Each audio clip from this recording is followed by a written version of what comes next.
while the focus of the backlog has always been on forgotten and obscure games that are still cheap and easy to find, to me it's always been about making sure that great games aren't forgotten. And so with that, I've been thinking about expanding the scope of the show a little bit more, and that's why today I want to talk about an arcade game. Because arcades just don't exist anymore, and a lot of these games are in danger of being forgotten and just lost to time. And so there's an arcade game that I fell in love with recently, and it's something that I think everybody should enjoy. It encapsulates everything that's great about an arcade game, just quick, simple gameplay that's easy to understand and a lot of fun. And I think more people need to know about this game because it was never released on any kind of console. So today, I'm talking about Mr. Do's Wild Ride. Mr. Do's Wild Ride, developed and published by Universal for arcades in 1984, is the third game in the Mr. Do franchise, and like the rest of the series, features a premise that is unique to a single game. Originally titled Go Go Coaster until being reworked as a Mr. Do title, the game features the eponymous Harlequin navigating a roller coaster track, dodging cars and other obstacles while collecting cherries on his way to the top. It's classic arcade design, and it works. As soon as the board hits the screen, you can see exactly where your goal is and what you need to avoid. The cherries are there not only for score, but to train you to use the ladders to get out of the way of the runaway roller coaster cars. The game only features one button, a run button, that gives you a boost of speed to help get you out of the way of all those things that don't really belong on a roller coaster, but it comes at the cost of your bonus score.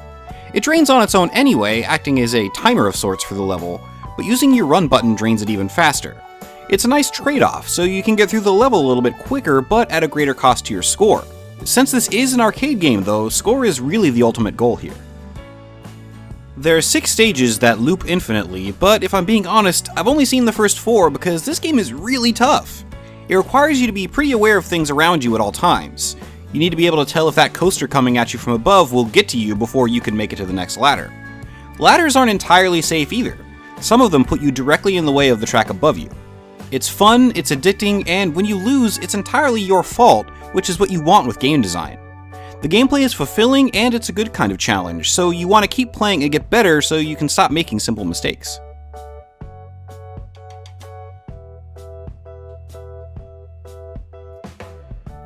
The game looks nice with bright colors and cute sprite work. Mr. Do looks silly, and this bonkers carnival world he inhabits is really pleasing to look at. I know I often praise games for using lots of bright colors, so maybe I'm just easily impressed, but I really like how bright and cartoony this game looks. I first played Mr. Do's Wild Ride in the classic arcade room at PAX East a few years ago, and I immediately fell in love with it. I went back at least 5 or 6 times over the weekend, and now it's a yearly tradition for me. I'm not exaggerating when I say it's my favorite arcade game now. I love it dearly, and I would love to own the machine for myself someday.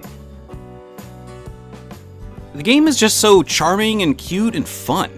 I adore the simple concept that hides a well-designed challenge. I love the sprite work. I love the sounds of the roller coaster zooming all over the place. It's a blast and I can't get enough of it. So there's not really a whole lot to Mr. Do's Wild Ride. You climb ladders and you grab the cherries and you avoid the roller coasters and you move on to the next stage.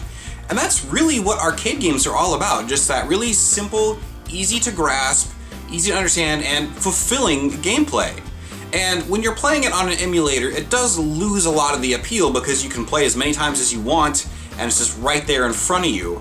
And unfortunately, there's not really a way to preserve that whole arcade experience. But regardless of that, to me it's just important that this game is remembered and enjoyed by many people who wouldn't play it otherwise, because I've only ever seen it in the arcades once in my life, and I'm sure a lot of people are never going to see it. So hopefully this kind of sparks your interest and you go check it out yourself, because it's definitely worth playing, even if it's only for 5 or 10 minutes. I'm not big on emulation, but I know that MAME is really the only way arcade-only games are going to survive.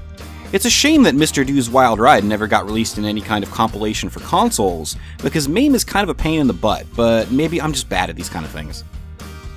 The game does lose something when you're not standing in a dark arcade where you can barely hear yourself think over the dozens of blaring machines and vintage rock music being pumped in through the speaker system, and for that reason, I only fire up Mr. Do's Wild Ride on my computer on very rare occasions.